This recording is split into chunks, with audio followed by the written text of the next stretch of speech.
Assalamu alaikum, muhterem millettaşlar.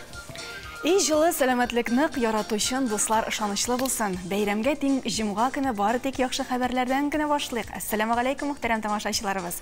Алдагы 2 сәгать дәвамында сезгә бары тик яхшы хәбәрләр генә җиткерергә тырышучы Манзара Тапшырның иҗат төркеме һәм аның алып баручылары Илдар Кыямов белән Ләйсән Хиснуллина булачакбыз. Аллаһны зикр итү белән күңелләр тынычлык таба. Менә шушы бик хакыйкатьне онытмасак, иншалла безгә җиңелрәк булыр. Җомга тапшыруыбызны башлыйбыз. Җомга вәгазендә Татарстан Республикасы мөселманнары диния нәзарәтенең дәгъват бүлеге белгече Тимергали хәзрәт Юлдашев иң мөһим әйбер иман һәм ихлас хакында сөйләп узар. Сәнәгать пейзажы, портретлар, нәкыш графикасы. Татарстан Республикасының халык рәссамы Мөдәррис Минхаҗевның шәхси күргәзмәсендә буларның барысында күрергә мөмкин. Батырларыбызны барлау дәвам итә. Бөек Ватан сугышы ветераны Зәки Мәҗитовның сугышчан юлы белән дә танышып узарбыз. Рәссам Мөдәррис Минхаҗев иҗаты белән тамашачылар беренче тапкыр 1980 елда таныша. Шуннан бирле аның 600 картинасы Татарстанда, Мәскәү, Санкт-Петербург, Башсарай, Симферополь һәм башка шәһәрләрдә тәкъдим ителгән. Милли бизәкләр күпчелек Минхаҗевның натюрмортларында һәм портретларында очрый. Мөдәррис әфәнде безнең студиябызда бик еш кунак булып, пленерлар турында сөйләп киткәне бар иде. Ул пленерлар берничә ел дәвамында, соңгы елларда Чуашстанда һәм Татарстанның изге Болгар шәһәрләрендә оештырылган иде. Һәм шушыларның нәтиҗәсеннән чыгып, Мөдәррис әфәнде үзенең шәхси күргәзмәсен Казанда тәкъдим итә. Аларда мин ул күргәзмәне карадым, ләкин һәм минем күңелемә аеруча хуш килгән ул Мөдәррис абыйның сәнәгать, промышленность пейзажлары, алар искиткеч, гүзәл һәм күркәм. Без күренекле татар рәссамы Мөдәррис Минхаҗев күргәзмәсенә килдек. Ул инде 50 ел иҗат итсә дә, буланың беренче зур күргәзмәсе. Иҗат эшләре чыннан да бик искиткеч. Әйдәгез әле якыннан танышып китик. Татарстанның халык рәссамы Мөдәррис Минхаҗевның остаханәсендә 1000нән артык эш санала. Шунның 50сен Казан кирмәненең кабул итү җирләрендә ачылган күргәзмәдә күреп була. Шушы бик авыр кичешләр күтәргән кирмән янында бүген күргәзмә ясау минем өчен дулкынландыргыч һәм шуһатлы кирәк дип саныйм. Минем менә татарлыгым өчен кирәк, гаиләм өчен кирәк, тамырларым өчен. Шуннан да менә инде мин шушы буынның тагын бер яңа вакиле. Мөдәррис Минхаҗевның эшләренең төп эчтәлеге үз халкына хөрмәт, традицияләргә, тарихка тугры калуы. Иҗатының башлангыч чорында реализм, пейзаж жанрында иҗат итә, авыл күренешләрен тасвирлый. Күп кенә индустриаль пейзажлары да бар. Анда ул Түбән Кама һәм Лениногорск шәһәрләрендәге төзелеш, нефть эшкәртү темаларын яктырткан. Монда Түбән Камадан башланды, аны Лениногорскның нефть чыккан җирләре һәм инде әлбәттә Казанда инде мин орнаментларга кирип киттем, җырмынга чумып, татарның менә бу кодын, татарның музыкаль кодын дип тәдәсе килә. Чөнки орнаментлар алар безнең музыкаль, алар безнең шундый җырлап аккан чишмә кебек. Портретлар да аның иҗатының түрендә тора дисәк, ялгыш булмас. Мәсәлән, рәссамның үз әтисенең портретының тарихы кызыклы. Әтисе эш сугыш үткән солдат, Фин сугышы, Бөек Ватан сугышы, Япон сугышы бер тапкырда яраланмаган була. Әмма мәрхүм булып, оныкларын күрә алмыйча кала. Мөдәррис Минхаҗев аны үзе ясаган картинасында олы улы Марат белән очраштыра. Мөдәррис ага чәчәкләрдә, үсемлекләрдә дә нақышлар күрә. Татар орнаментларын өйрәнә, әсәрләрендә киң куллана. Хәтта натюрмортларда, портретларда да аларны кулланып, аларны символ дәрәҗәсенә хәтле күтәрә. 2017 елда рәссам Казанга күчеп килә. Иҗаты да үзгәрешләр кичерә.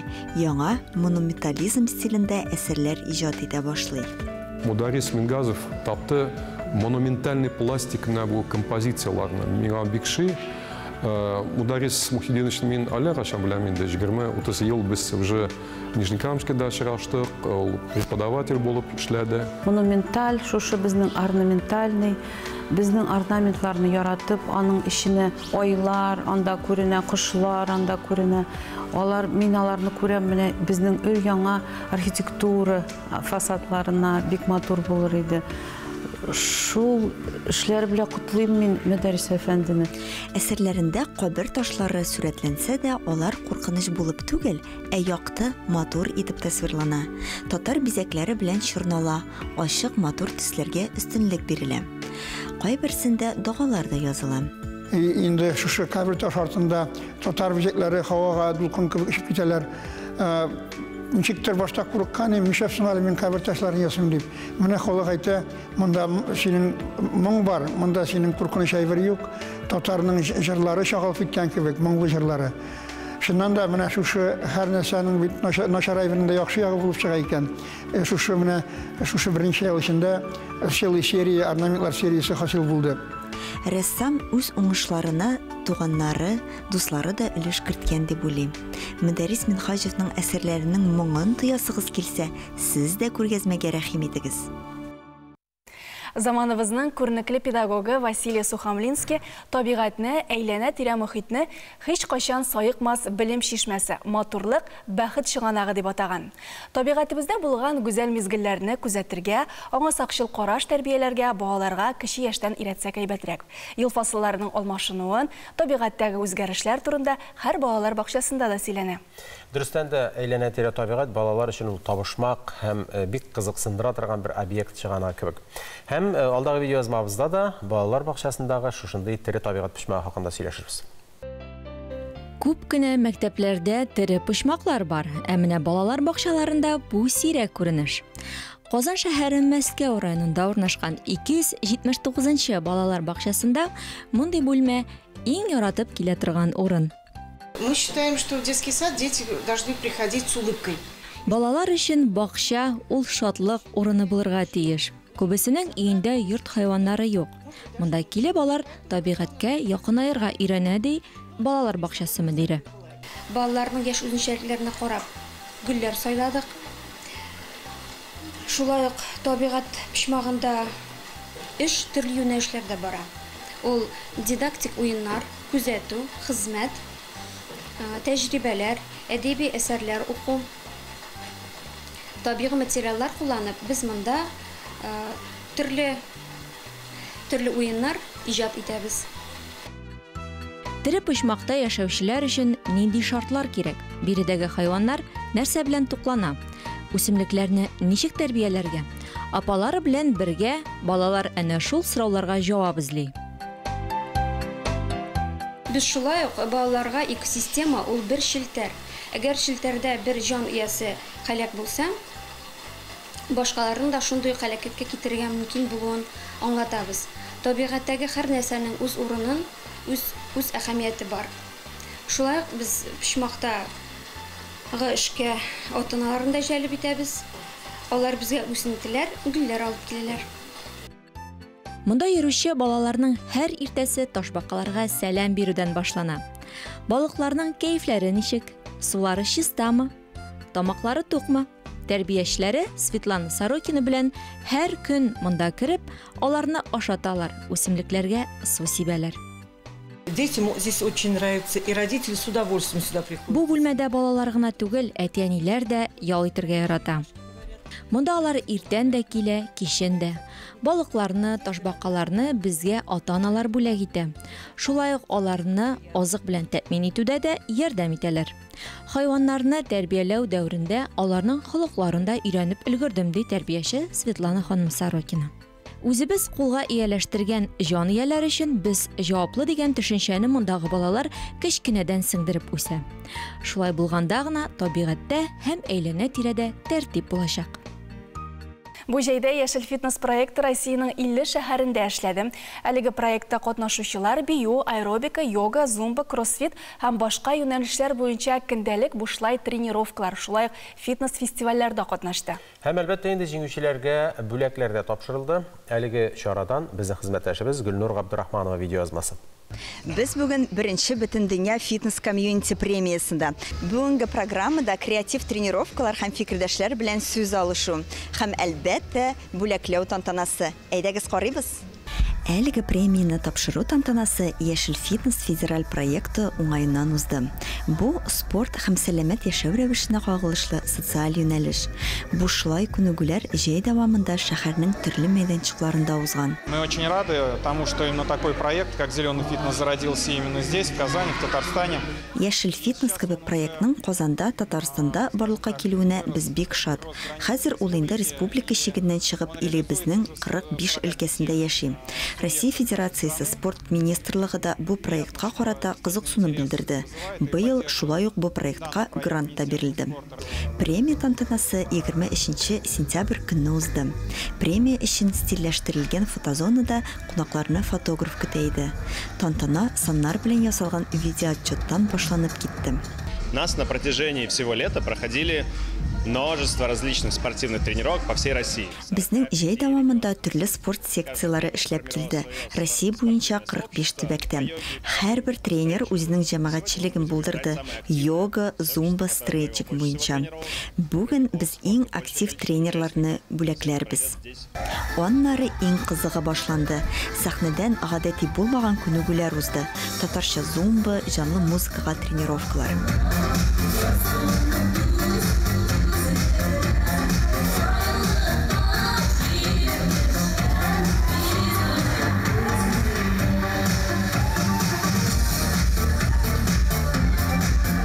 В «Зеленом фитнесе» я уже 5-й сезон, у меня своя эксклюзивная тренировка. Она называется «Латино фитнес». Мин Яшел фитнеста инде 5-нче сезон. Минем эксклюзив тренировкам бар. «Латино фитнес» дип атала. Очраклы рәвештә 2013 елда Селигерда уйлап таптым. Кешеләрнең бачата, сальса, меренге биюләрен бийсе килә, ләкин уялалар. Шуңа да махсус тренировка уйлап таптык. Дәресләрдә алар тип техниканы өйрәнәләр, алга таба парлы биюгә дә йөри башлыйлар. Сегодня у нас первая всероссийская премия комьюнити.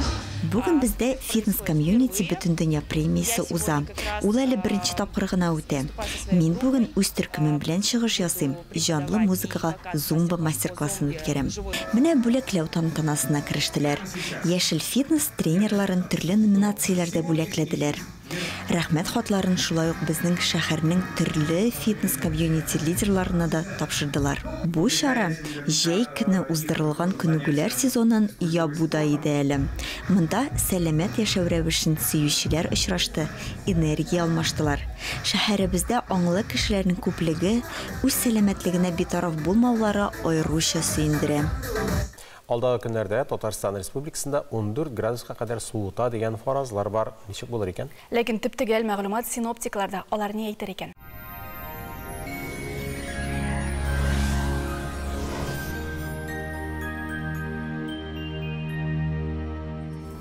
Исәнмесез, эфирда һава торышы чарылышы. Республикабызда температура шартлары сизелерлек үзгәрми. Киләсе минутларда һава торышы белән тулырак танышырбыз.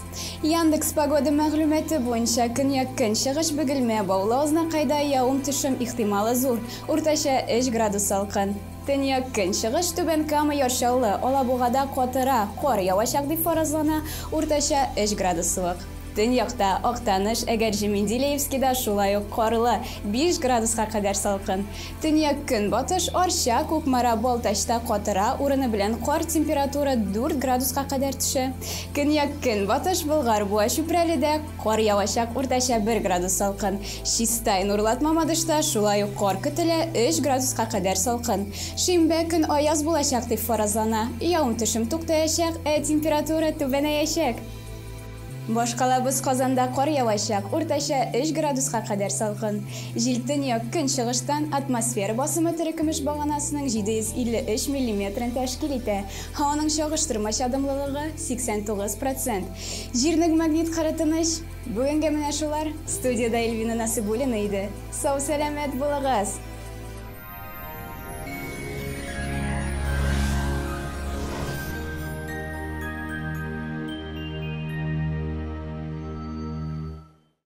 Кариф театры сәхнәсендә Йосыф кыйссасы тәкъдим ителде. Шул рәвешле яшь тамашачылар театры татар халкының яраткан китабына яңача караш ташларга чакыра. Режиссер, Россиянең атказанган артисты, Татарстанның атказанган сәнгать эшлеклесе Ринат Аюпов музыкаль пластик куелыш ярдәмендә борынгылык һәм заманчалыкны берләштерергә тырышкан. Спектакль дәвамлылыгы буенча артык озын түгел. Режиссер 1 сәгать 40 минут вакыт эчендә бөтен тирән мәгънәне салып бетерергә тырышкан. Төп игътибар әлбәттә поэмадагы һәм Коръәндәге нигез сюжетка түгел, ә мәгънә ягына, Коръәндәге сүрәләрнең асылына багышлана. Быел Габдулкариф театры сезонны искиткеч перформанс белән башлады. Спектакльгә килүчеләр дә, урамда узып баручылар да тамашаны карамый узып китә алмады.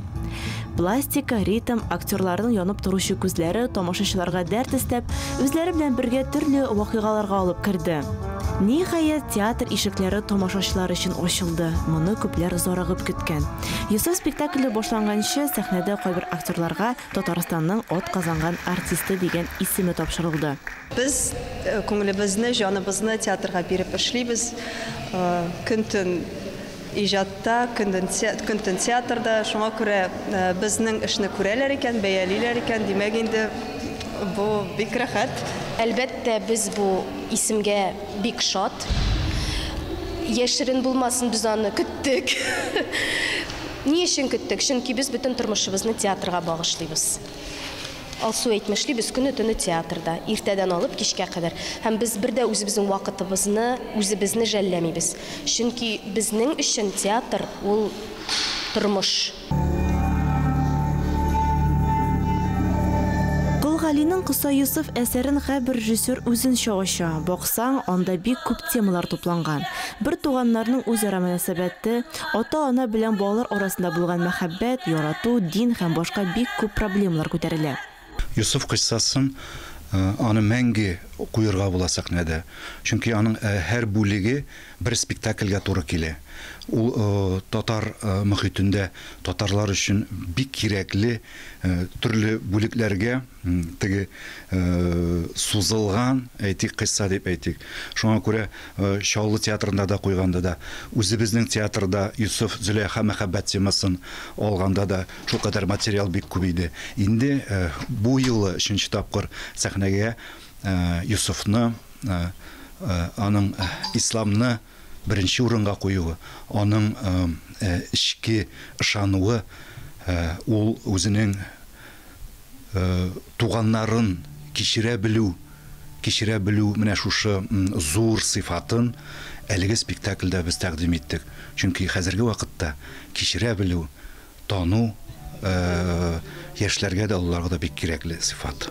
Бу куелышта Габдулкариф театры татар халкының яраткан әсәрен музыкаль пластик куелыш ярдәмендә яңача адымнар белән ача. Монда менә беренче мәртәбә яңа алым белән эшләргә уйлаганнар. Яңа алым нәрсә дигән сүз? Кешенең ички язмышын хәрәкәттә ачып бирү. Сүз белән генә түгел, мәгънәсен тамашачы тәник артистның йөреше, үсеше, каядыр омтылуы бөтенесе шушы ни белән хәрәкәттә ачылып, уралып бара. Ни өчен? Менә ул мин уйлыйм, шул балачага яшь тамашачыларны карарга мәҗбүр итер өчен. Спектакльнең төп максаты яшь тамашачыларга һәр кешенең күңелендә яктылыкка һәм изгелеккә урын булуын күрсәтү. Чөнки тормыш иткәндә без бу хакта еш кына онытабыз. Иман һәм борынгы яткәрләр кешелеккә юл күрсәтә. Йосыф әсәре, спектакле безнең театрыбызның сәхнәсенә менүенә мин бик шат, чөнки бу без белгәнчә күп тамашачылар аны Шаллы куелышында да күрделәр, һәм инде безнең театрда да инде бер куелды ул. Инде бу 3нче куелыш. Менә 2 куелышта мин үзем Йосыфның образында идем. Хәзер инде менә вакыт узу белән хәзер мин бу спектакльдә Йосыфның әтисе Якуб пәйгамбәр ролендә. Көчле рухлы һәм ышандыру сәләтенә ия булган Йосыф бүгенге катлаулы дөньяда яхшылык һәм яктылык үрнәге булып тора. Аның гаделлеге, тормышны яратуы башкалардан аерылып тора. Аллаһы Тәгалә яраткан бәндәсенә генә сынаулар бирә бит. Йосыф та нәкъ менә шундыйлардан. төп роль алдым деген әйбер булмады. Миңа кисәк тә булмады инде ул ничектер. Ренат Хасанович килеп Кулгалинең Кыйса Юсуфын укал дигәч, мин неге икән дип теге гримеркада утырган кешеләрдән сорый башлам, сезгә укырга куштылармы дип. Юк, дигәч, мин шунда ук аңлаган инде.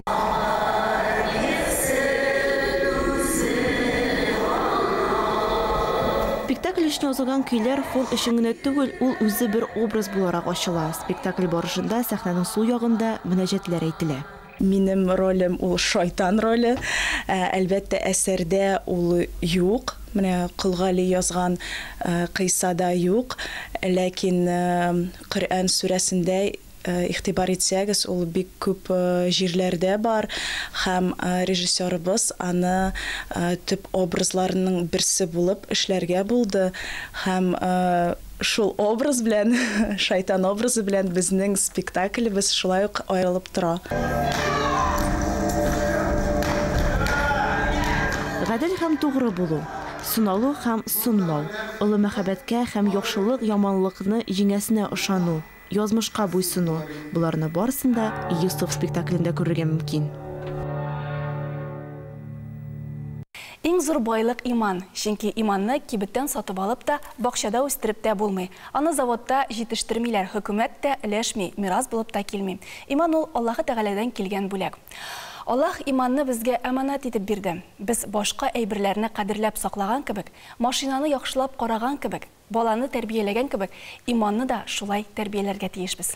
Иманны даими рәвештә ныгыту өчен шәһадәт кәлимәсен кабатларга кирәк диләр. Ла илаха иллаллаһ Мухаммад Расулуллаһ дигән сүзләрдән гыйбарәт ул. Һәм әлбәттә шушы теманың тулырак видео язмасын алдагы минутларда күрербез. Тимергали хәзрәт Юлдашев вәгазы.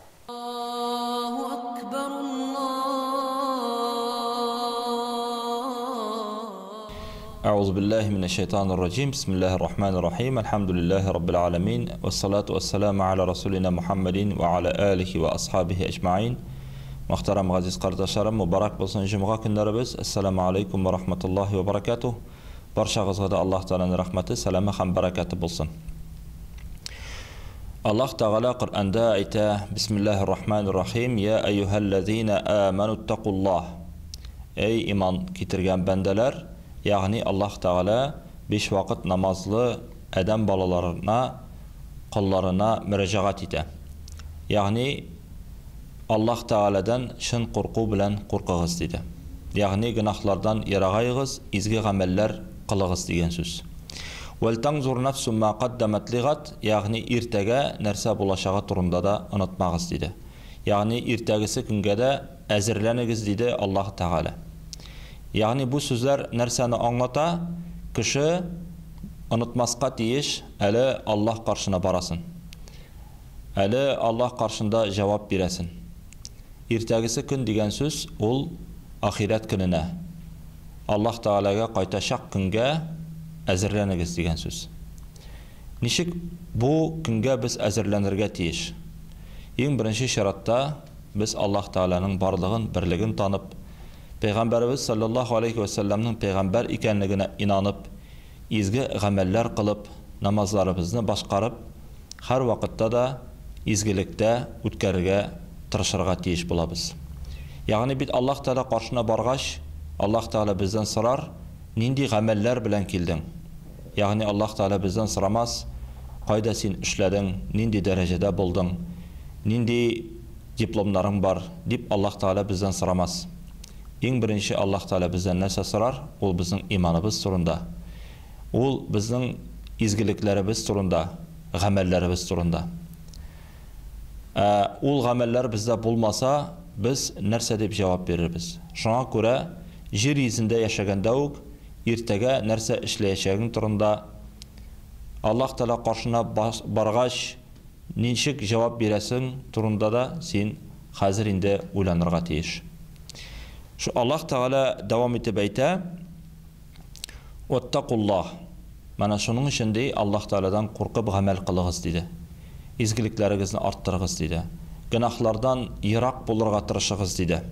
İnnallaha habirun bima ta'malun Hakikatte Allah sizin her bir kılgan amellerinizden haberdardır. Yani her nerseni bilip duruşudur. Инде Аллаһ Таала шушы аятны укып, шул аят белән гамәл кылырга язса иде. Ассаламу алейкум ва рахматуллахи ва баракатух.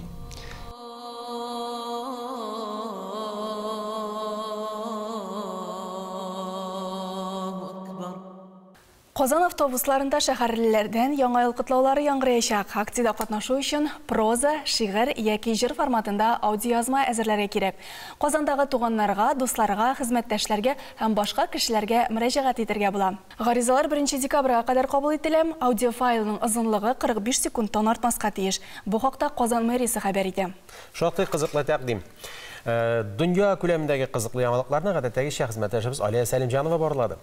Hindistan туристлары Джамму һәм Кашмир союз территориясында урнашкан Гульмарг тау курортында беренче карга сиенәләр. Кадрларда күренгәнчә, өйләрне, җирле кафеларны кар басып киткән. Дистәләгән турист чанашуы, кар атышы буйный, фотога төшә, тау башына аркан юлы буйлап менә. Без Кашмирга беренче карны күрергә дип махсус килдек. Биредә гаҗәеп матур.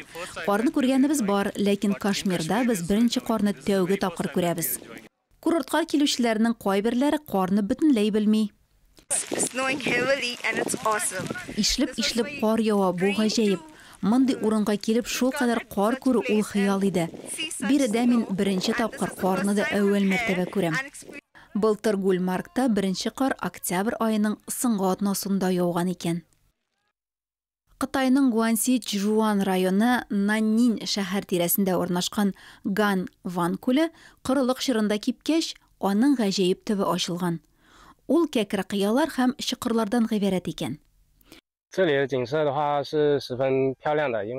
Биредә бик матур пейзаж, ул Сатурн иярчене Энцелады төслеген хәтерләтә. Шулай ук монда вакыт тоннеле дип аталган тау куышы да бар, анда да бик ямьле. Җәен күлнең суы күп булу сәбәпле аның төбе күренми икән. Кадрларда табигать комплексына килүче туристларны һәм Байдаркада йөзүче балыкчыларны да күреп була. Һәр елны яңгырлар чорында Ган-Ван күле су белән тула. Октябрь айында башланган кырылык чорында кибеп шушындый гүзәллек хасил итә. Бу көннәрдә шәһәребездә Мәрҗани мәчетендә Бөтен Россия иман һәм психология дип аталган фестиваль үтәчәк. Әлеге үзенчәлекле һәм кызыклы фестиваль турында сөйләшү өчен студиябызга кунаклар чакырдык. Һәм студиябызда кунакта Шиһабетдин Мәрҗани исемендәге мәчетнең имам хатибы, Казан шәһәр Акшакаллар шурасы рәисе Мансур хәзрәт Җәләлетдин һәм Гөлзада студиясе җитәкчесе, Мөселманнарга психология ярдәм ассоциациясе әгъзасы, журналист Резида Сафиуллина Ибраһимова. Ассаламу алейкум, сәламсыз. Мансур хәзрәт, Резида ханым, сөйләп китегез әле, менә бик үзенчәлекле фестиваль. Иман һәм психология дип атала. Ниндирәк фестиваль, аның максатлары нидә? Кемнән башлыйбыз? Хәзрәткә сүз әлбәттә. Бисмиллаһир-рахманир-рахим. Рәхмәт. Җәмәгать, менә бүген көндә без инде мәчетебезне күз алдыбызга китерәбез бит инде. Күбесе әйтәләр бит анда фақат килеп намаз гына укып китәләр, намаз укып, өйрәнеп, дәресләр укыйлар. Мен бүген көндә менә мәчетебез бик киң күләмдә эшли. Үзегез күрәсез, бүген заманада да бик күп кеше килә. Төрле фикерләр, төрле проблемалар, төрле мәсьәләләр, сораулары бар. Менә нишләргә шундый вакытта дип әбәттә казыгана түгел. Гомумән мәчеткә килеп, хәзер дуа кылыгыз әле менә безгә, менә балабыз армияга киттеме, менә өйрәнәме, кияүгә чыгам, һәм төрле мәсьәләләрдә монда бераз күбрәк психология белән бәйле. Менә шуңа күрә дә без менә бу фикергә килдек, әйдәгез әле менә җыеп психологлардан җыеп, алар белән бергә бер фикергә килеп, бер уртак бергә салып, менә бу юнәлештә эшләргә. Бу юнәлештә эшләргә, эшне алып барырга, чөнки шуннан да бүген көндә кешенең күбрәк иманлы кешеләр, инананлар, Аллаһ Тәгалә иманлар, әмма ләкин килеп, кайбер мәсьәләләрне без психологлар түгел. Әйе, без шариатны, Коръәнне аңлатабыз, әмма ләкин кайбер мәсьәләләр психология тарафыннан ул яктан безгә авыррак. Шуңа күрә менә без ага кирип сөйлим инде, без курслар оештырырга ниятләдек. Имамларны җыеп, теләгән кешеләрне җыеп, курслар психология буенча курсларда оештырырга шундый нияттәбез. Шуннан да бик кызыклы.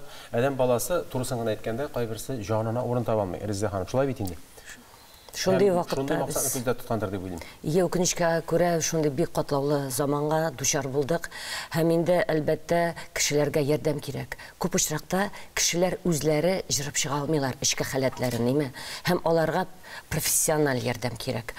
Аллага шөкер, безнең халкыбызда ислам традициясе, ниме? Бар. Һәм күп очракта иң авыр чакларда мәчеткә, имамнарга, абыстайларга мөрәҗәгать итәләр.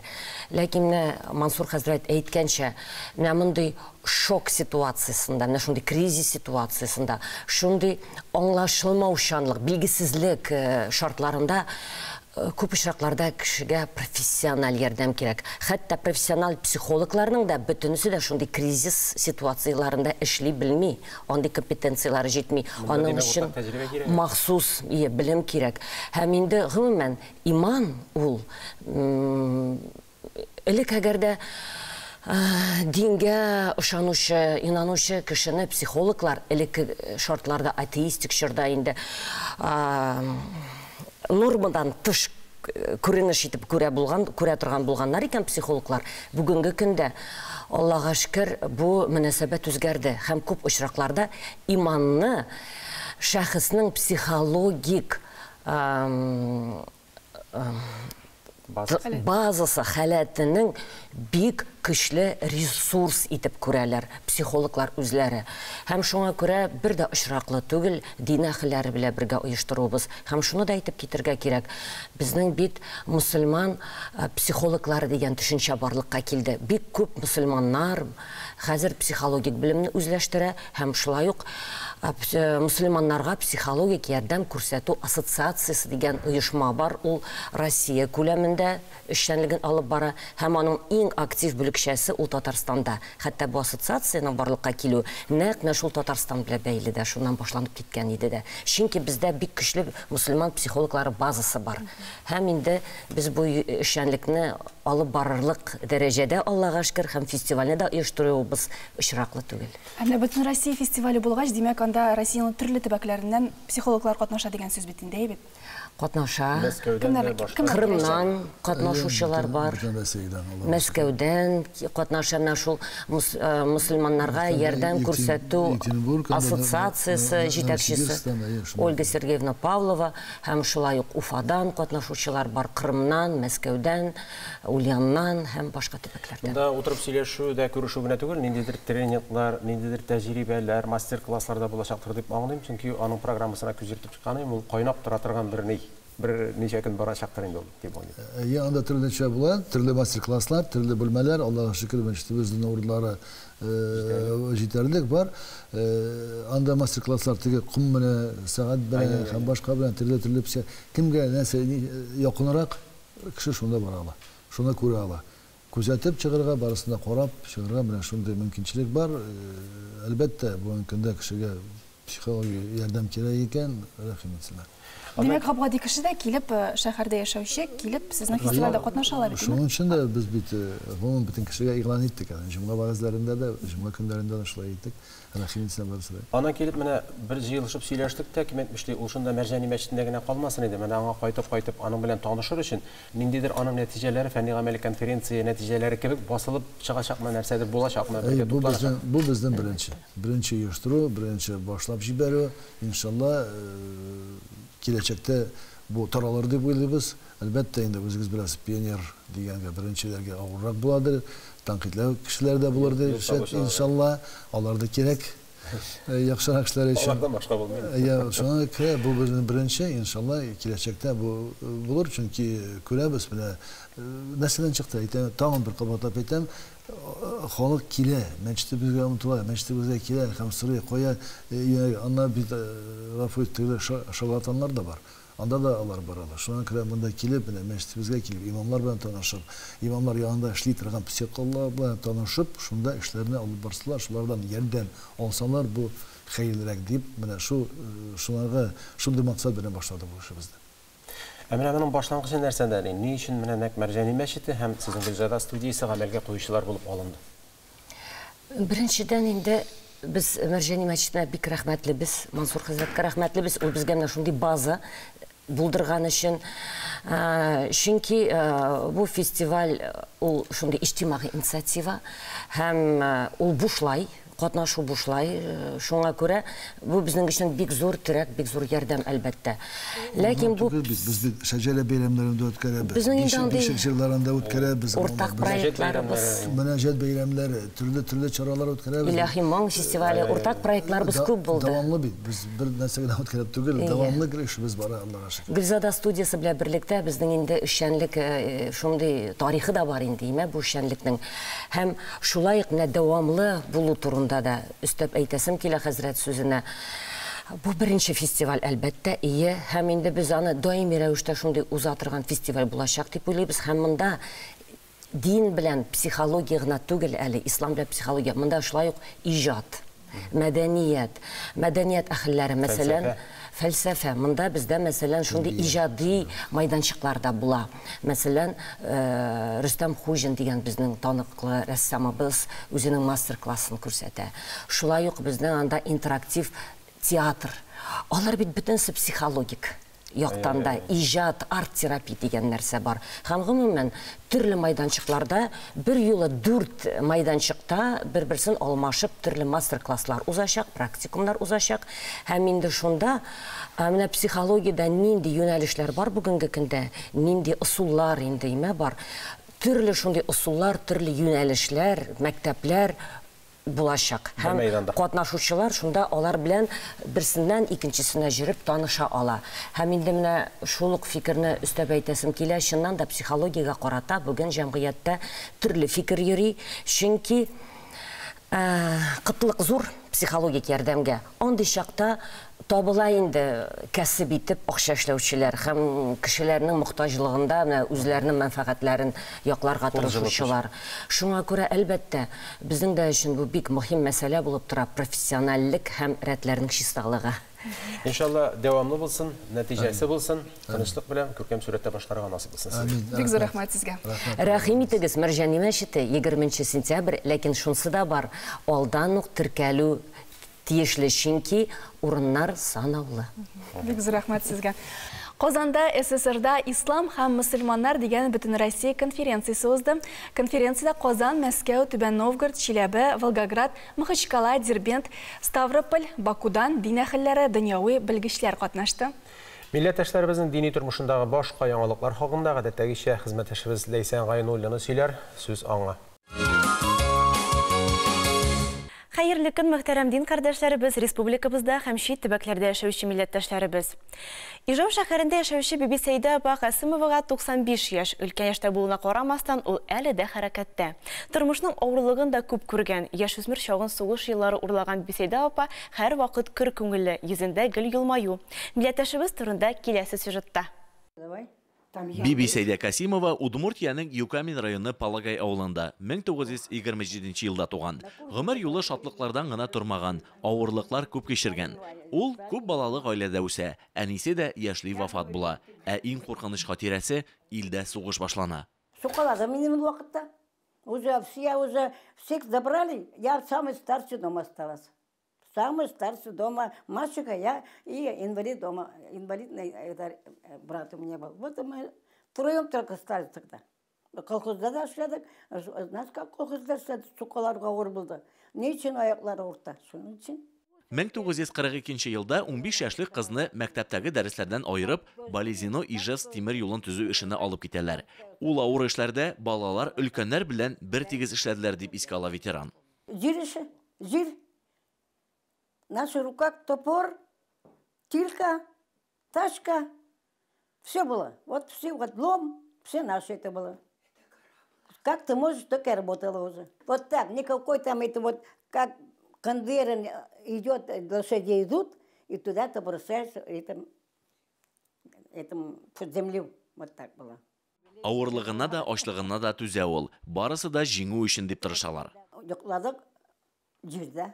Ну, былай грядка салашка, грядка ясагандай ул. Түтәл. Шундай йокладык. Ну, ашаганны белмәйм. Ну, ипи бирделәр 500 грамм. Көн сәйин без аны сәгатында аладыр идек, нидән очерып басып. Ну, больше ничего не помню. Один раз только помню, червями суп варили мы. Кире туган авылына кайтмый инде Бибисәйдә апа. Заводларда эшче куллар кирәк булу сәбәпле, аларны ФЗОга алып китәләр.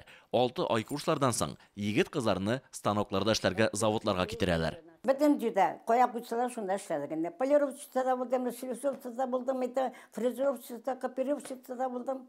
Вот всякий. Механика заводында Бибисәйдә апа 40 ел эшли. Лаеклы ялга чыккач та эшен ташламый. Тырыш хезмәте өчен күп санлы грамоталар, мактау кагазлары белән бүләкләнә. Бүгенге рәхәт тормышта яшим ди. Мин бик кәнәгать булып торамын. Бу тормышка рәхәт бит инде. 12 ел тордым частный домда. Бибисәйдә апа тик торырга яратмый. Ашавын да пешерә, идәнен дә юа. Кибеткә дә барып кайта икән. Озак яшәүнең сере дә гомер буе хәрәкәттә булуы ди Бибисәйдә әби. Күп эшләргә кирәк, күп йөрергә кирәк. И, в общем, это работа тебе сила. Это ходьба у тебя сила. Вот так. Ялкау булырга кирәк мин. Ә иң зур теләге 100 яшьлек туган көнен билгеләп үтү. Бу хыялы тормышка ашсын. Казакстан Республикасының искиткеч кояшлы Шымкент шәһәрендә 10 меңгә якын татар яши. Биредә алар үз гаиләсен кора, эшен ача үзләре өчен генә түгел, үз халкы өчен дә тырыша. Бүген сүз Шакировлар гаиләсе турында барачак. Үз халкының күркәм традицияларын саклап, җирле татар үзәгендә зур ярдәм күрсәтәләр һәм хәйриячелек белән шөгыльләнәләр. Шакировлар гаиләсендә кунакта Әдилә Тыгбатова булып кайтты. Җәүдәт Мансур улы Шакиров 1938 елда Көньяк Казакстан өлкәсенең Карабулак авылында күп балалы гаиләдә туган. Кызганычка каршы, алар бик иртә әтисез, озакламый әнисез дә калганнар. 7нче сыйныфтан соң Ташкентка техникумга укырга керә. Аннары армиядә хезмәт иткәннән соң Казсантехмонтаж идарәсе мастеры, соңра фосфор заводында, аннары пенсияга кадәр шәһәр халык кулланышы товарлары чыгару буенча металлист предприятиясе директоры булып эшли. Минем янымда төрле милләт кешеләре эшләсә дә, без алар белән һәрвакыт уртак тел табабыз ди ул. Үзебез татарча сөйләйбез. Ә миндә эштә бөтенләр үзбәкләр и казаклар. Анда шу эштә мин казакча, үзбәкчә шу телне бәрне укыгачтырын, бәр телне беләм, алар белән бергә үзбәкчә, казакча сөйләшәм мин. Күп еллык хезмәте өчен Җәүдәт Мансур улы фидакар хезмәт өчен медале белән бүләкләнгән. Яшенә карамастан, киләсе елда аңа 85 яшь тулачак. Әле дә һәр көн саен эшкә йөри. Ходай биргән sağlık bilen yaşayız. Xudayga şükür, birovga qarızımız yok, birovga müşahit etmeymiz. Özümüzün şul tuğuşkanlarga, nelerge yardımlar berip, birge Xudayga şükür turabız. Шакировлар гаиләсе турында сөйләгәндә, йорт хуҗабикәсе турында да әйтеп булмый. Рауза Фахридин кызы Киров өлкәсенең Лесозавод поселогында туган, тамырлары белән Татарстаннан. У меня корни родителей с Татарии. Минем әтием белән әнием Татарстанда туып үскән. Әтием Сәрдегәннән, әнием Яңгул авылыннан. Бала чакта без ел саен Сабан туй бәйрәменә кайта идек. 16 яшендә сеңлесе артыннан Казакстанга күчеп килгән, биредә яшәргә калган. Я 17 лет на гармонзаводе работала. 17 яшемнән шәһәр сөт заводында эшли башладым. Мамыкка йөри идек. Бу эш миңа бик ошап китте. Хәтта бер вакыт күз яшьләре белән кадрлар бүлегенә мендем. Мин мамык заводына китәм дигәч, җибәрмәгәннәре һаман да исемдә. Шунысын да билгеләп үтәргә кирәк. Балачактан ук тегәргә һәм бәйләргә яраткан, ә үз балалары тугач бөтен вакытын гаиләсенә һәм иренә багышлап, бу шөгыльне вакытлыча калдырырга туры килгән ди ул. Детей в садик сама водила, приводила сама, ему некогда все было. Ему работа дороже всего. Балаларны бакчага гел үзем йөрттем. Иремнең вакыты юк. Ул гел эштә иде. Эшен бик яратты, намус белән эшләде. Җәүдәт Мансур улы һәм Рауза Фахридин кызы инде 54 ел иңгәен куеп бергә яшиләр. Төп эшеннән тыш Җәүдәт Мансур улы күп еллар арасында Көньяк Казакстан татар-башкорт мәдәният үзәге идарәсенең даими әгъзасы булып тора. Умырзая балалар ансамбле өчен костюмнар алуда, шулай иҗтимагый чаралар үткәргәндә даими игъанәче ярдәм күрсәтергә тырыша. Үз балаларын һәм оныкларын да өлкәннәргә ихтирам итеп, хезмәт сөйшенлеккә һәм үзара ярдәмгә өйрәтәләр. Укышлары беткәчтен эшкә мин аны куйдым, эшкә. Хәзер уже директор предприятие булып эшли. Калганнары инде уныклар ниләр килеп ярдәм итә. В общем, без шу эштә үзебезнең туышканнарны бөтен җыеп алганмын, шулар белән күңелләр. Талашмыйбыз, орышмыйбыз, тыңлыйлар. Дети у нас күстемәсен. Папа деп кенә торалар. Әбика деп, мама деп. Тыңлыйлар, эшлиләр әйткәнне. Киләчәктә дә шулай бергәләп кенә озын гомер кичерсеннәр. Бүгенге менә шулар иде. Киләсе очрашуларга кадәр. Безгә һәрбер ветеран, җиңүне якын айткан һәрбер зат кадерле. Шуңа күрә дә без алар хакындагы видеоязмаларны бик теләп сезнең игътибарга да тәкъдим итәбез. Бөек Ватан сугышы тәмамланганга бик күп еллар узса да, аның хатирәләре күңелгә тирән сеңеп калган. Ул 27 миллион кешенең гомерен изгән, күпме баланы ятим иткән, аналарны тол калдырган, меңләгән шәһәрләр, авыллар юкка чыккан, шау чәчәккә күмелгән бакчалар янып көлгә әйләнгән. Шул елларда халкыбыз бер йодрыкка тупланып, батырлыгы, туган илгә бирелгәнлеге, шиксез мәхәббәте җиңү яуларга ярдәм иткән. Бөек Ватан сугышы каһарманнары белән танышуыбызны дәвам итәбез. Мәҗитов Зәки Тимран улы 1918 елда Сарман районы Сарайлы авылында туган. Сарман урта мәктәбен тәмамлаганнан соң Казан дәүләт педагогия институтының физика-математика факультетына укырга керә. Студент чагында очучылар түгәрәгенә йөри бирде, аңа парашюттан сикерү бәхете елмая. Бу аның балачак хыялы була. Гаилә хәле авыр булганлыктан киргә туган ягына кайтырга туры килә. Бирдә ул Әлмәт районы Кәләт урта белем бирү мәктәбендә укытучы булып яллана. 1940 елның июнь аенда Кызыл армия сафларына баса. Грозный шәһәрендә очучылар әзерли торган мәктәпне тәмамлагач 502-нче штурмлы авиация дивизиясе полкы сафларына баса. Һәм озак та көттерми сугыш башлана. 1941 елның 26 июнендә әти-әнисенә язган хатта мондый юллар бар. 22 июньдә иртән сәгать 4-тә Германия фашистлары безнең чикне үтеп кереп, Севастополь, Житомир, Киев һәм Каунас шәһәрләрен бомбага тотты.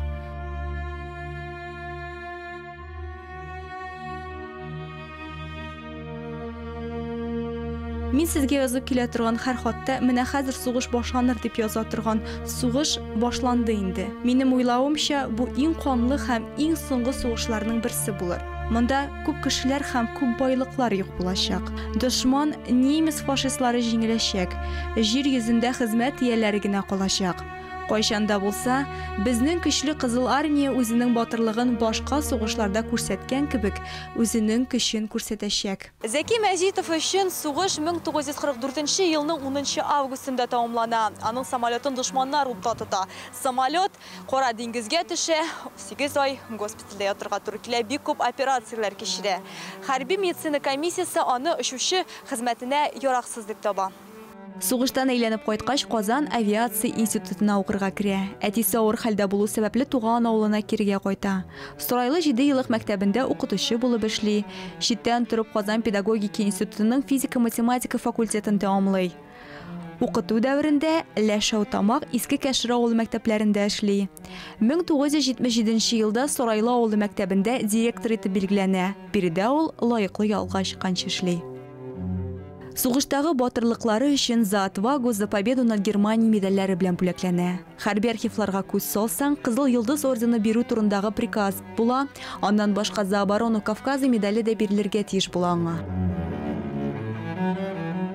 Зәки Мәҗитов гомеренең соңгы көненә кадәр яшәү ямен тату гаиләсендә, яраткан эшендә таба. Әлге истәлекләр аның һәм Хәләл Җефете Фәрхинур ханымның рухларына дуга булып ирешсен иде. Мөхтәрәм тамашачыларыбыз, тапшыруыбызны кунакханә сәхифәсе белән дәвам итәбез. Студиябызда кунакта автор башкаручы Гөлсинә Акбитова һәм аның кызы Гөлчәчәк Гәрәева. Хәерле көн, исәнмесез? Исәнмесез. Гөлсинә ханым, Гөлчәчәк, ниндирәк яңалыклар белән килдегез? Менә күреп торабыз, сезнең китапларыгыз да бар.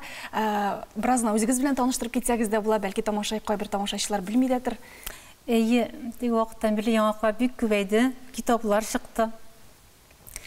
Шулай бик күп концертларда катнаштым. Инде 2001 елда мен шигырь язадым. Булай язгана башлаган идем, ул минем 300 шигырьгә тулды инде. Инде игән насмый башлады, газетларда бастыра башладылар. Инде киләчәктә Алла берсә, китап та чыгарам инде, ул инде издательство ята. 100 шигырем комиссияша үтте, хәбитне комиссияша үткәрде. Аллага шөкер, җырларын да, ниярендә комиссияша үтте. Алла берсә, китап шығар. Ул бит инде хадис буенча саваплы эш дип әйтәләр, шулай бит. Әлбәттә, шулай. Менә Олы Яңасала авылы тарихы Каматамагы районының ул безгә таныш. Чөнки минем узак еллар бергә эшләгән хезмәттәшем Гөлназ Рахматуллина әнисе Даима апа иҗат иткән китап. Аның садака җариясе дип әйтик. Сез нәрсә турында анда язылган? Беләсезме, бу китап юккан эләкмәде. Менә мәсәлән Гөлназ Рахмат әтисе белән минем әнием двоюродныйлар. Ул хәзер безгә килеп йөри. Әлек мин шал битен башта Әлмәттә яшәдем. Аннан шалда без бик аралашамадык. Менә хәзер яла чыккач, Гөлназ Рахматуллина бик нык аралашабыз. Аның хәтисе бер үзенә торып, сонда кайтабыз. Буны мунчалар килеп ятабыз. Шундый әйбәт рәхәт кешеләр алар. Менә бу китапта сезнең нәселегездә булган билгеле шәхесләр турында язылган, име? Беләсезме, инде ничә еллар, 4нче елда чыкты ул китап. Ул вакытта ул китапны без кирәк дип тә белмәдек. Сәхия апа абыстайга рәхмәт инде орын җәнәттә булсын. Ул менә Шулпан Гимазетдинова, минем биюгә өйрәтүче, ханәдә бийде бит әле, ак күлмәкле кыз хатирәсен бик матур биюче. Ул аның әнисе безне башта ул чакырды Туфан мәхәлләсендә укырга, мәҗбүри әйдәгез, мин исән чакта укып калыгыз дип укыдык, Аллага шөкер. Һәм менә ул безгә китап чыгарттырды. Китапны кирәк икән белмәдек тә ул вакытта, ләкин нәсел шәҗәрәһен бик кирәкле әйбер икән ул. Менә мәсәлән минем безнең нәселдә бик күп хәрби кешеләр, авиаторлар, летчик-испытательләр әйме. Әле менә 82 яшендә үлде летчик-испытатель Закирия Абыйчалыда, ятинең абыйсы, аның уллары вертолетта афганистлар, авиаинженерлар Мурманскида служить иттеләр. Менә анасын безнең танкист бар әле. Ничектер шулай хәрби кешеләр. Минем язмышым да шулай хәрби менә граница группасында эшләдем. Менә Гөлчәчәктән сорыйга, үзеңнең нәсел тарихын син кызыксынасыңмы, Гөлчәчәк? Менә буларны белә идеңме? Әнинең сүзләреннән. Әлбәттә, мин кызыксынам. Мин тарихны өйрәнәм. Һәм инде мин Ачык университет дигән бездә Казанда курслар бар иде, татарларның тарихы турында.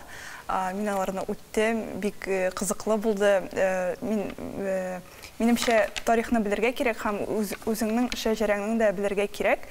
Чөнки син үзеңне белер өчен, өйрәнергә кирәк үзеңнең тамырларыңны. Әлбәттә.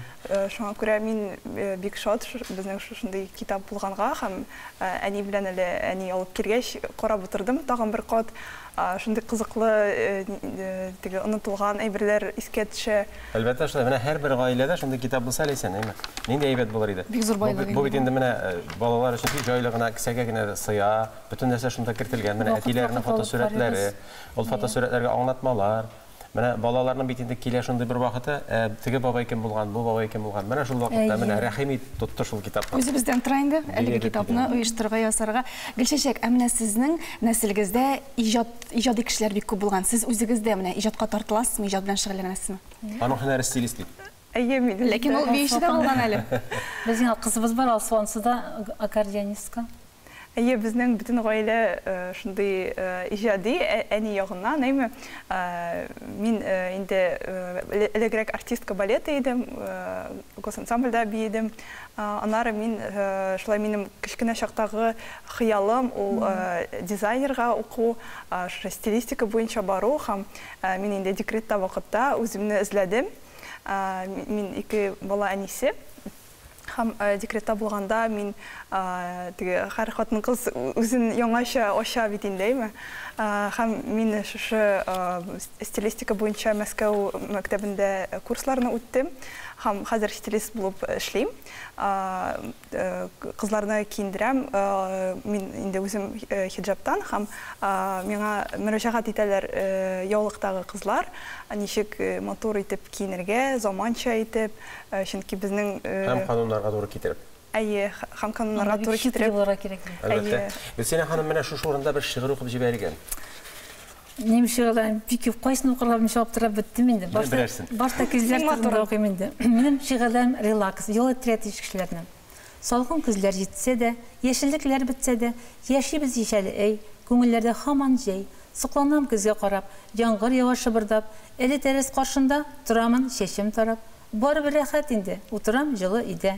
Әкрен утта аш пешә, самавар кайный кигә. Табигать тавышлары. Көннәр язларга авышты, бер генә кыш калды. Сизелмичә үтә кышлар юлларга кертеләр салды. Карлар булгач, Булса икмәк уңар, җиләк җимешләр пешә. Әнием янына кайткач, табадан коймак төшәр. Бездә әле һаман шулай, табигать, табагач тавышлары, исән имен торсын гына илемнең авыллары. Bizim bit әни бездә исән 90 яшьтә Аллага шөкер. И бездә менә рәхмәт әйтәсем килә. Килнебез Кадрия белән Рәүф абыйга. Алар тормышны гөрләтеп, маллар асрап, әнием дә шунда яшәп яталар Аллага шөкер. Тулганы тормыш. Алар менә килемдә туганнар икесе дә авыл совет рәисләре, бардагалалар анда безнең. Шундай. Ә сезнең күпчелек шигырьләрегез туган ягыгыз, табигать турында һәм мәхәббәт турындамы? Әлбәттә, табигать башта табигать гел бер вакытны шулай язам авыл турында. Бер вакытны РК Зайдуллага рәхмәт. Ул чыгыш ясады Таян нуктасында. Менә киләләрдә кызлар гел авыл турында гына язалар. Шуннан соң мин рольне барып алдым да, әһәмәтән булай гына булмый икән. И киттем, төрле темаларга кирип киттем уже. Нәшер мәсәлән табигать тавышлары төрле-төрлегә кирип киттем уже. Гөлсинә ханым, менә кичкенә төбәтәй элеп килгәнсез. Менә бу Сара Садыкованың якташы булудан киләме? Кызның стилист булуынданмы? Ой, сез менә шунда сорау бирдегез әйеме? Әйтергә янтып тора. Сара Садыкова, мин бит институтта укганда хорны җитәкчесе идем, староста идем. Шунда Сара Садыкова да киләдер, без мен лично үзем шәхсән күрдем, аның кызыл күлмәкләрен киеп, кызыл кафаклар белән чыкканын күрдем. Безгә килеп җырлыйдыр иде ул. Институтта укыганда беләсең, менә Бафирә Гыйззәтуллина, Зөһрә Сәхәбиева, Хәмзә Тимергалиева, Сара Заты безгә җырлар өйрәтәләр иде. Ул вакытта бик хор эшләп килде. Аннан соң безгә менә биюгә дә өйрәттеләр. Без бит Фуат абый Галимуллинарның, Мирфат абый Закиевларның укучысы бит мин нинди булырга тиешәйме? Менә Төбәтәй мәсьәләсендә. Минем аны иптәш кызым Шия, мин Шын татар кешесе, шуның өчендер инде. Мин аны бер кайда да калдырмыйм, үзем белән әле монда кергәч тә кием микән, яратырлар микән генә кидем, мин аны бер кайчан да үземдә калдырмыйм. Ә мин шундуктан алдым, коридордан килгәндә үк мәйтәм, менә шундый матур киенгән кеше бу, Гөлсинә бит булырга тиеш була дип. Куанып яшәргә насыйп булсын сезгә дә, сезгә дә. Мин тагын да күрсәгез, уңышлар сезгә иҗади уңышлар. Биюләрем белән килермен Алла иншалла. Очрашырга насыйп булсын. Мөхтәрәм тамашачыларыбыз, безнең тапшыруыбыз дәвам итә һәм сәламәтлеккә кагылган мәгълүматка тукталыйк. Галина Харасовага сүз бирәбез. Чыгарылышны иганәчесе Фармлен федераль даруханәләр шелтәре 25 ел сезнең белән. Быел Фармлен даруханәләре оешуына 25 ел. Ноябрь буе Фармлен даруханәләрендә сезон товарларга 25% кэшбэк каралган. Исегезгә төшерәбез. Хәзер бонус балларны банк картасы белән исәп тотканда да кулланып була. Бер бонус балл 1 сумга тигез. Сәламәтлек ул чыныгу, дөрес туклану, көндәлек режим, яхшы эмоциялар, хезмәт һәм хәрәкәт. Иртән уяну белән елмаерга, файдалы ризыклар ашарга, көн дәвамында яхшы әйберләр турында уйларга, бер кешегә дә үпкә сакламаска кирәк. Булар сәламәтленең төп нигезе булып торалар. Чыннан да шактый гына катлаулы таләпләр икән. Мөхтәрәм җәмәгать, бүгеннән башлап без өр-яңа сәхифәгә керешәбез. Ул сәламәтлек дип атала. Аны хезмәттәшебез Айваз Садыров алып барачак һәм аңа сүз бирәбез. Сәламәтлек рубрикасы белән безнең тапшыруыбыз алга таба дәвам итә. Бүген бездә кунакта күп профильле Барсмед клиникалар шелтәренең баш табибы Әхәтов Айнур Фәрит улы. Айнур Фәритович, хәерле көн, исәнмесез? Хәерле көннәр Айваз, хәерле көннәр тамашачылар. Бүген без сезнең белән ашказаны вакытында диагностика мөһимлеге турында, нинди диагностика ысуллары турында һәм кайчан нинди симптомлар белән табибларга мөрәҗәгать итү турында сөйләшеп китәчәкбез. Беренчедән, статистика буенча әйтеп китәсем килә, менә Росстат статистикасы ашказан үлем структурасында ул 3нче урында тора. Без беләбез, беренче урында кешеләр үләләр кан тамыры авырлары, инсульт, инфарктлар. Икенче турында онкология. Һәм менә онкологияның үлем структурасы да ашказан, яман шеше 3нче урында тора. Бу бит инде бик куркыныч саннар. Менә шуңа күрә беренче сорау, кеше үзе менә ашказаны яман шешенең беренче симптомнарын сизеп тоя аламы? Әйе, симптомнар ягыннан карасан, кан күзәнәкләре алар онкология төрле стадиялар үтә. Менә беренче стадияларда симптомнар булмаска да мөмкин. Кеше аны белми, чөнки онкология кичкенә әле. Һәм кан күзәнәкләре тарала башлагач организмга буенча, аның симптомлары күбәя. Һәм шуңа күрә беренче симптомлар алар гомуми симптомлар дип атала. Ул хәлсезлек, ул баш авырты, әмнә аннан икенче, өченче стадияга киткәч, кан күзәнәкләре таралгач, мәсәлән, сөякләр авырта башлый каты, башка баш катырак авырты, һәм төрле симптомлар күбәя башлый. Менә бу бит әле шундый ике төрле караш уята. Син беренче симптомнардан сизмәскә мөмкинсең, икенче стадияда, өченче стадияда инде соң булырга мөмкин. Кайчан табибка мөрәҗәгать итәргә? Шуңа күрә безнең төрле программалар бар. Ул медицина тикшерүне, ул диспансеризация. Һәм менә җинси карата, аның яше карата буенча ул һәр ел үтәргә тиеш медицина тикшерүне, көтмәскә тиеш. Аның өчен төрле диагностика усуллары бар. Менә нәкъ ашказаны яманшышы буенча конкрет программа бармы сездә? Әйе, ул медицина өлкәсендә золотой стандарт программалар дип атала. Мәсәлән, һәрбер авырунын, һәрбер органнарның үзенең золотой стандартлары бар, алтын стандартлары бар. Һәм мәсәлән, алсак без ашказанда ФГДС, фиброгастродуоденоскопия бар. Аны кеше үтә ала, һәм карый ала, нәрсә нинди слизистылар желудок, нәрсә эчендә үсәме, үсмиме, тараламы, таралмыймы. Һәм медицина өлкәсенә онкология мәсьәләсен караганда, аны комплексный караш булырга тиеш. УЗИ, ФГДС һәм МРТ алар кайбы вакытта комплекста кирәләр. Чөнки мәсәлән, ФГДС ичке ашказаны күрсәтә, әмнә УЗИ белән МРТ алар ничек тышыннан, ничек башка органнарны күрсәтә. Чөнки безнең ичке органнарда ул биердә бар, ул бауырда бар, ул ашказан безидә бар. Һәм ничек анда процесслар таралганда без комплекс караш белән ФГДС янына УЗИ дә кертә алабыз, МРТ дә кертә алабыз. Яхшы, менә кан буенча, менә онкологияның башлангыч чорын билгеләп була микән? Кан буенча ул төрле аның билгелешләре генә булачак. Ләкин әйтеп киткәнчә, менә ашказан мәсьәләсе алганда аның ФГДС ул алтын стандарт, аны белән башларга кирәк. Һәм аннан соң кан анализлары да бирергә кирәк, ничек ул организм буенча тараламы, таралмыймы, онкомаркерлар мәсәлән алып күрсәтергә кирәк. Белгәнебезчә, Барсмедик клиникаларында сез бик еш кына төрле программалар, акциялар тәкъдим итәсез. Менә яңа ел алдыннан, шулай безнең телеэкран артында утыручы тамашачылар өчен бәлки берәр махсус программа бардыр. Әйе, безнең комплексный программа, алтын стандарт буенча эшләнгән программа, ул ФГДС.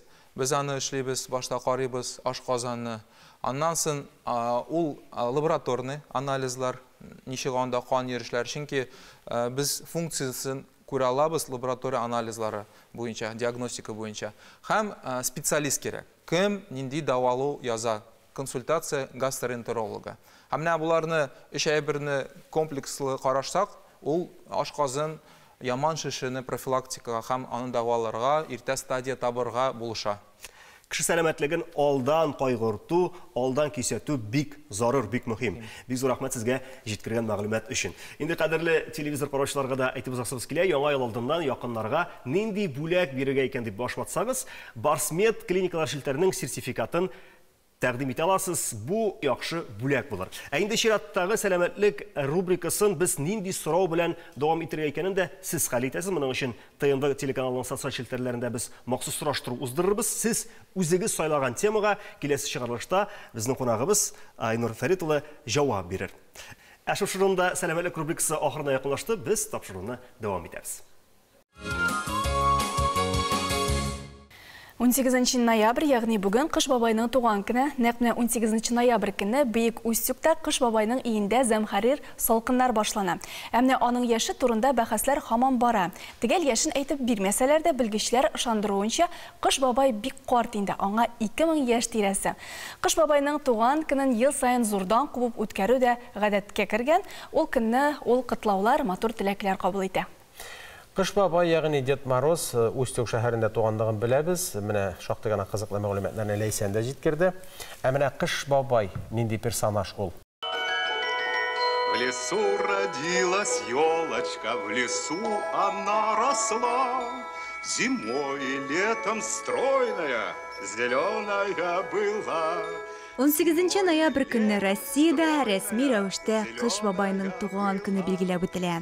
Бүген тылсымчы карның биләмәсе Великий Устюгта чын карлы буранлы кыш башлана.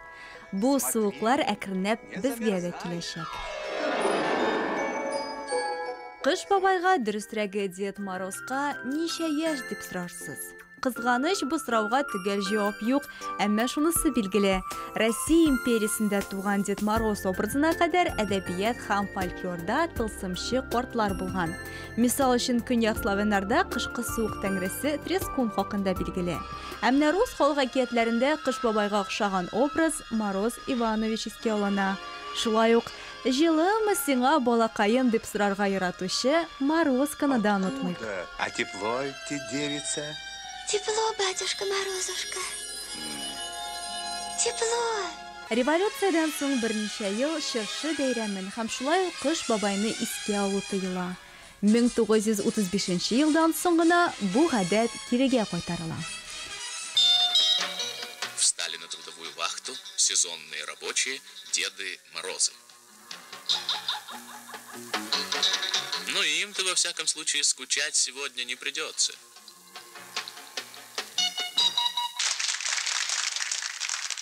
Посмотрела Маша в сад, хлопья снежные летят, сколько падает цветов, белоснежных лепестков. Тылсымчы карт бәйрәмгә балалар янына ялгызы гына түгел, оныгы кар кызы белән йөри башлый.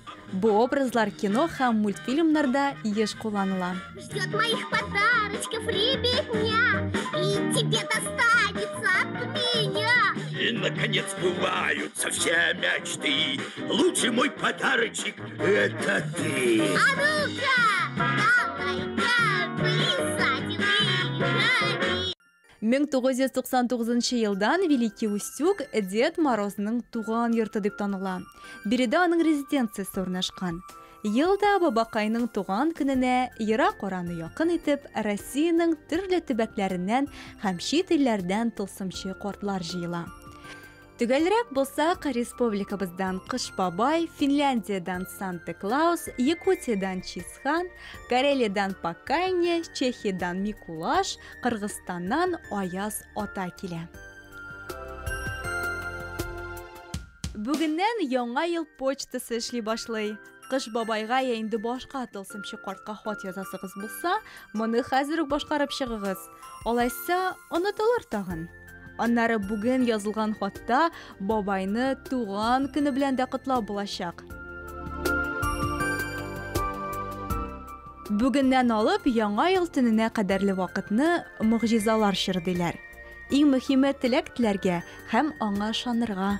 Калганы Кыш бабай карамагында.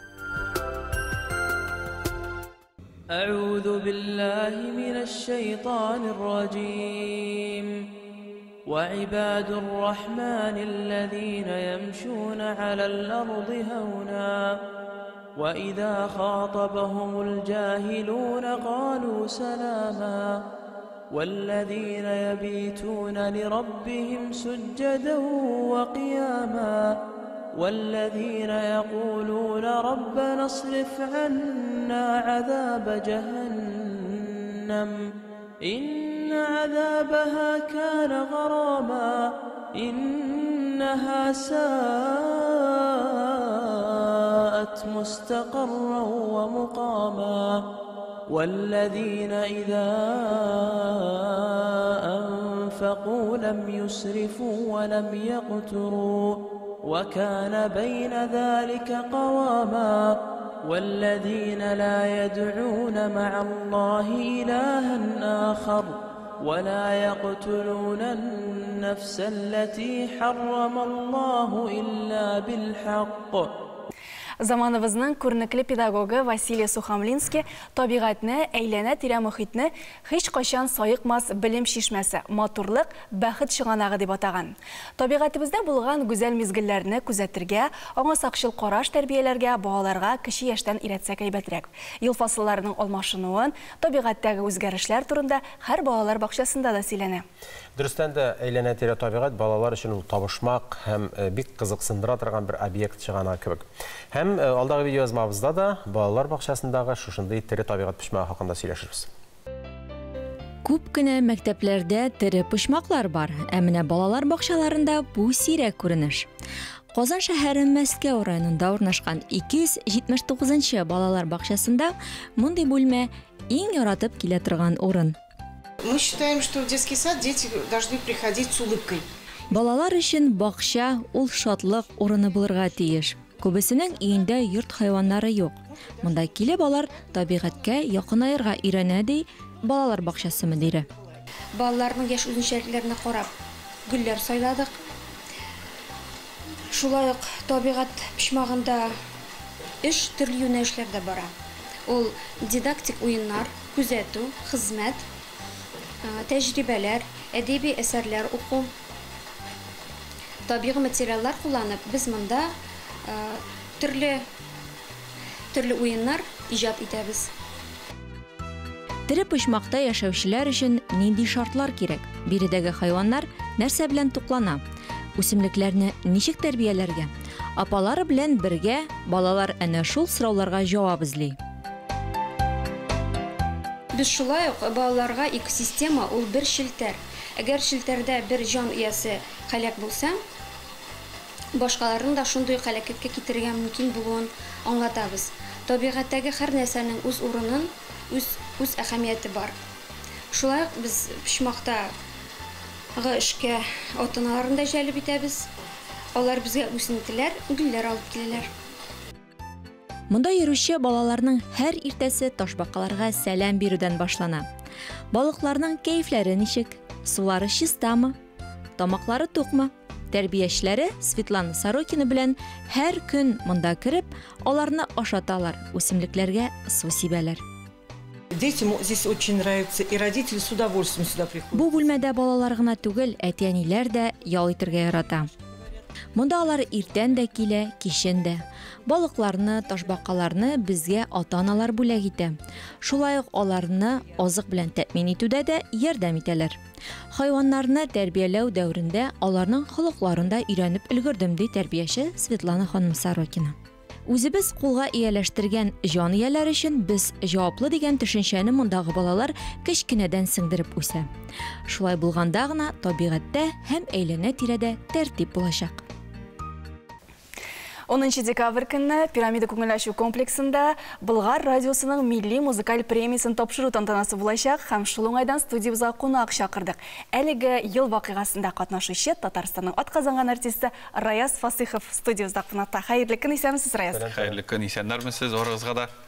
Раяз, хәзерлек сызы гына баскансыздыр дип уйлыйбыз. Санаулы көннәр калып бара бит. Чынлап та быел беренчедән 10-нчы юбилей дигәч үзебездә ничектер дәртләнеп, ничектер уйланып куйдык, шулай ук булдымы, ул 10 премияның ялышмасам 8-нчесе була бугайны миндә. Менә хәзер кайткач карарга кирәк әле әзерләнеп тә килмәдем, карап афу итегез.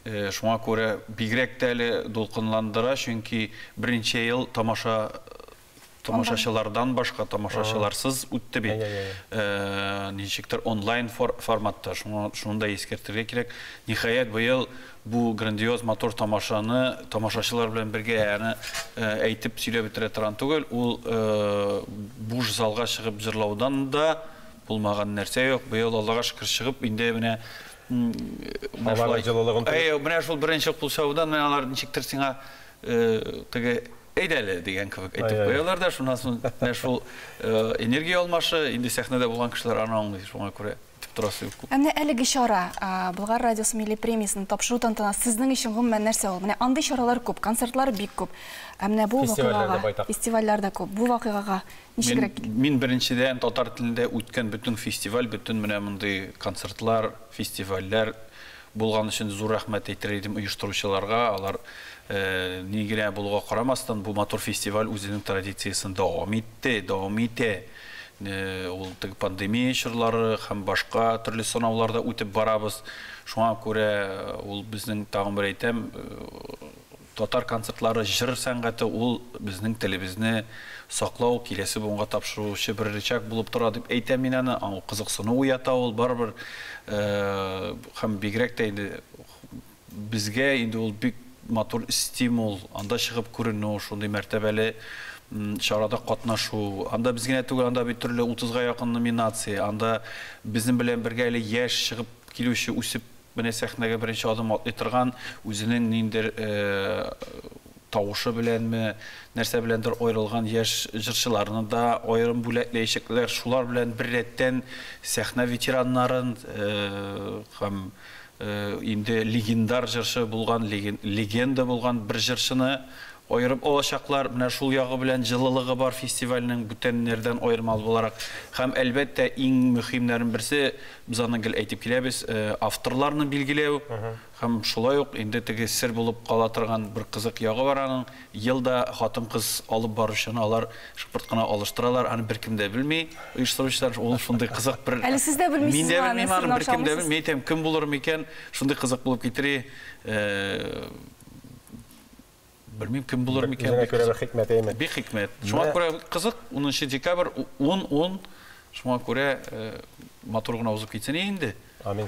Rayaz менә алар ел сайын мин хәтеремдә булганнар инде зурдан кубып актерларның, артистларның сәхнәдәге халыкның имиджы, образы, стиле мәсьәләсен бек кайгырта торганнар.